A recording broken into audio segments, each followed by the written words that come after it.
Hi everyone, this is Lori here with Lori Hooks. Welcome. Thanks for hanging out with me today. It has been a bit. I did not look at the date of my last video, but I'm going to guess that we are probably close to a month ago, and I'm going to apologize in advance. My pup Sophie is walking around right now. She is looking out the back door, and if she sees a squirrel, she is going to bark. So, morning. Okay, but today is sharing my projects that I've been working on. Today I have one finished object to show you guys, as well as I have two new whips and an old whip that I have been working on. And yeah. Sophie knows I'm talking to you guys, and she's like, you should be paying attention to me, Mom. I am more important. That's your opinion, isn't it? Yes, she's a good girl. Okay, so I am wearing my finished object.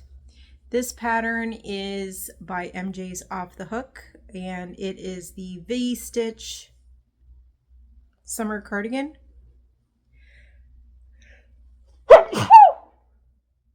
Excuse me. Okay, it is the V-Stitch Summer Cardigan, and it is a free pattern on her blog. She also has a video tutorial, and it's available for purchase. The purchase version, let's say one of the notable things about buying her written patterns versus using the one on her blog is that she gives a stitch count for every row. And if you are new to making a wearable, you might find that really helpful. I did use the free pattern off of her blog, but this is also not my first time making one of her patterns. So I did take some full body photos that I will insert in here. So I used the recommended yarn for this top. I had everything organized here, and then Sophie looked like she wanted to sit on the couch beside me, so I moved everything to make room for her, and then she didn't sit there anyways. But anyways, so I used the recommended yarn, which is this Knit Picks We Crochet Comfy fingering weight yarn, and it is 75% Pima cotton and 25% acrylic. It is very soft. It splits a little bit, not bad. And this is my second top that I've made with fingering weight yarn. If you watched my last video, I used a different color of this yarn and I made a different one of her patterns, and I had a heck of a time getting gauge. I frogged that thing like 3 times, ended up working a size down and taking out all the chain 1 spaces to make that top work. This one I had no trouble at all getting gauge. Yeah, I did work 1 size down, but I did that because this top has tons of ease in it. Like, I think she says 6 to 8 inches in the pattern, which I thought was just too much for me. I preferred to have less ease in mine, so I worked the medium size. And my other changes that I did was I did work it a little bit longer. I did extra rows because I did want a little bit more coverage on the length, and I wanted my sleeves less flared. So I did an extra decrease on my sleeve immediately after I joined. Excuse me. Then I did the other 2 decreases as shown in her pattern for the, I believe it's for the long sleeve. And then in the, when I was finishing off my sleeve, I did do an extra decrease here right at the end, because as I said, her sleeves are pretty flared and I didn't want mine flared. So I did 3 rows of single crochet around the edging, both here and here. She shows how to make these cords. She has a really simple way that she does it. So if you're looking to make cords for something, check out the cord part of this video, because the way she works the cord is very convenient, very easy, works up very fast. So yeah, I really enjoyed working on this top. It was a fun pattern, mostly mindless. I could watch TV while I was working on it. And yeah, so I didn't say the color that I used. Color is Blackberry. It looks really dark right now wearing it. It's actually like a very dark purple, very pretty color. What else did I want to say about this? I used the recommended hooks, which was 4.5 millimeter for 99% of it. It's just you go down to 3.5 for the edging. So I think that is all I have to say about this top. And if I didn't insert the pictures here, I'm going to move over so I can insert pictures here of what it looks like. Very happy with the end result. It was a fun make. So new whips. So I have two new whips. One of them, I'm going to show you the one that's right beside me just because it's easier. Shell over at Shell Crochet and I, we did a yarn swap a few months ago, and she gave me this yarn. And what did I do with the cake? Oh, sorry. So this yarn, she gave me this Mandala watercolors. I thought it was Mandala watercolors ombre, but it doesn't say ombre on it. It's just Lion Brand Mandala watercolors. And this is the colorway Quarry. This yarn is 75% acrylic, 15% wool, and 10% nylon. It is not woolly. You can hardly feel the wool in it. It's very soft. It's considered a 5 bulky, but it's a very solid yarn. It doesn't have, yeah, it's very solid. It doesn't split at all. Really nice to work with. So right away when she gave this to me, well, I knew that she was giving me this one ahead of time because we talked about this one ahead of time. And in my mind, I thought that it was going to be more woolly. So I didn't want to, and there's not enough here unless you're to use a really big hook for a full blanket. So right away, I had this idea that I wanted to make it into a Ruana or a shawl. And I found a Ruana pattern that I really liked. I think, is Ruana the correct name? I think it is. I'm going to insert a screenshot here of the pattern that I found, but I decided to do it as a shawl, a rectangle shawl instead. So I did follow the pattern in terms of the eyelets, but I decided not to do it in a Ruana shape. I decided to do a long rectangular shawl instead. So this is my shawl so far. She gave me 6 of these cakes, and I have 3 of them in here so far. So this is what it looks like. So I started with the making chain spaces, and then in the middle it's this solid, I haven't sewn in my ends obviously, solid double crochets, and then the other end has the chain spaces as well. It's quite long. It's wider, a little bit wider than my wingspan, so it's probably about, I don't know, I'm 5'4", so I'm going to say this is probably about 6.5 feet wide. I used a 10 millimeter hook, and I worked up, so it's 163 stitches per row. So, but it's a fast make with the 10 millimeter hook. I just started this last weekend, so today's Thursday. So I started it, I think I started on Saturday afternoon. I'm pretty sure. But yeah, so I'm having fun working on this. This is one of my mindless projects. I don't work on it for an entire evening because the 10 millimeter hook will eventually start to hurt my hands. So I work on it for like an hour and then I switch to another project. But I'm having a lot of fun working on this, and it's pretty soft. It's not woolly at all. And I think I'm going to enjoy this little shawl when I'm done. I'm sure it will be finished in my next video. Next whip. This one I started actually before the shawl. So I'm not going to attempt to pronounce her last name, but I call her Tina, the Mosaic Queen, and I've done others of her patterns if you've been around here with me before. But she released a pattern called the Island Cow. The cow started, I think, the first week of September.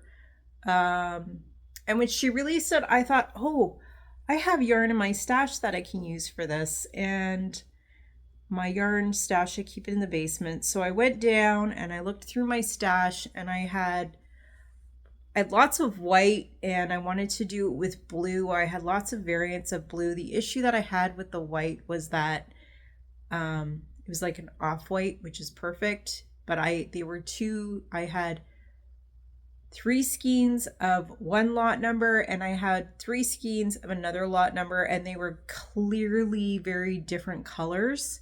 So I couldn't work them into one blanket, and I needed more like, I think it was 4 or 5 skeins, and it was just a little bit short. So I ended up that a week or two later, Michael's had 30% off yarn. So I picked up some DK weight yarn. So on the sale, I think they had all yarn 30% off. But what I got was this Loops and Threads Snuggly Wuggly acrylic. This is what the yarn label looks like. It is very, very soft. It is a DK weight, 100% acrylic. This color is white. It's more like a cream white. And it is, as I said, a DK weight, and they recommend a 4mm crochet hook. The yarn that I had in my stash was Sheepy's Katona, which here is what that looks like. This is, sorry, it's not Sheepy's Katona. I'm crazy. It is Stylecraft Special DK. So that's what the label looks like for it. I have a whole bunch of this in my stash, as well as Sheepy's. It's not Katona, it's Sheepy's. I don't remember the name of it, but the color numbers are the same, similar colors. It's almost like it's different lot numbers. But I'm using the Stylecraft Special DK. I might run out of the colors that I chose, and I think it's not going to be an issue to swap it out. So I have 3 variants of blue. So I'm using this one, which is Empire. This one, which is turquoise, and then I have a lighter blue. Sorry, they're in my bag here. Then I have this lighter blue, and I'm pretty sure I have another one of all these downstairs in my stash. If not, I'll work it out. And the color in this light blue is Sherbert. So I've been working those 4 colors into this blanket so far. And this is what I've got so far. So as I said, this is called the Island Cowl. So these sections, like this section is a mosaic section.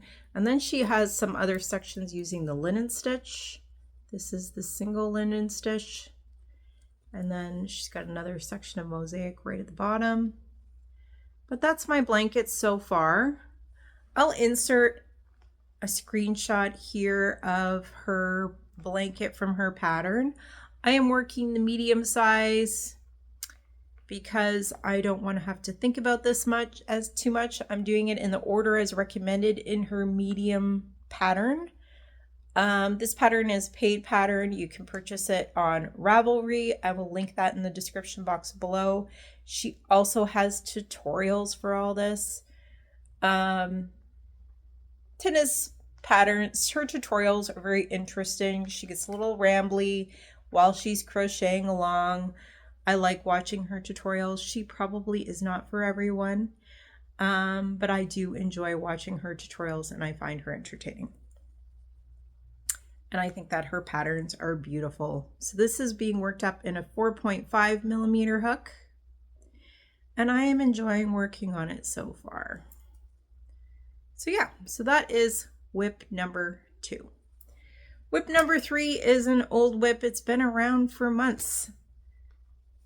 Daisy squares. I made some more of these, not a lot. I'm gonna guess that I probably made 10 more of these. This blanket is for my daughter. She laid all the squares out that I've made so far the other day, and she's decided that I need 112 squares. And if she counted correctly, I have 106 squares so far. So I have 6 more squares to make, and then I can start joining. And yes, I know, I just need to get the 6 squares done so that I can join. So that's daisy squares. Yeah, those are the projects that I've been working on. I have been getting more into crochet lately. Over the summer, I found that I'm just not as interested in crocheting. I have other things that I wanted to do. You just get busy in the summertime. But recently, I've wanted to crochet a lot. Also, my schedule's kind of changed a little bit since the beginning of September. My daughter went back to school. She goes to school. It's about an hour bus ride. Well, it depends how many of the buses she takes. Her first class in the morning is at 8 o'clock 3 days a week. So those 3 days a week, I get up at 6 and I take her to the nearby bus station and I drop her off there because I don't want her waiting at the bus stop at the end of my street in the dark. So she would have to catch the bus at the end of our street. I'm not actually sure if the bus even runs that early. I think she'd have to walk out to the main road, which is it's a pretty main street at the end of our street, but she'd have to walk like 1.5 kilometers to the next intersection down. That's a major intersection to catch the bus that runs that direction, which I think she'd have to leave here at like 5:45 and walk out there and then catch that bus. And that bus would take her into the bus station. But as I said, I don't want her walking around in the dark in the morning or waiting at a bus stop in the dark in the morning by herself.